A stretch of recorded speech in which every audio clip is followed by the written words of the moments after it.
জয় শ্রীকৃষ্ণ। রাধে রাধে। আসলে বিধর্মের রাজ্যে জুরাসন্ধু এসেছিল রুক্মিণীর শয়নবর নিয়ে আলোচনা করতে, যাতে রুক্মিণীর শয়নবর হয় আর রুক্মিণীর বিবাহ তিনি শিশুপালের সঙ্গে দিতে পারে, কারণ শিশুপালও ছিল একজন শক্তিশালী।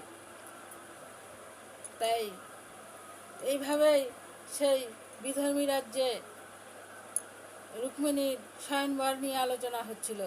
সেখানে রুক্মিণী এসে বলল যে আমাদের রুক্মিণী এত সুন্দর দেখতে, এই ভারতবর্ষে মাত্র পাঞ্চালীর সঙ্গে তার রূপের তুলনা করা যায়। তাই তার জন্য এমন একজন সুপুরুষের দরকার যাতে তার সঙ্গে সুন্দর মানায়। তখন মহারাজ তাকে জিজ্ঞাসা করলো, তোমার নজরে কি সেরকম সুপুরুষ কোথাও আছে? তখন বলল, হ্যাঁ পিতাশ্বরী, আছে। জয় শ্রীকৃষ্ণ।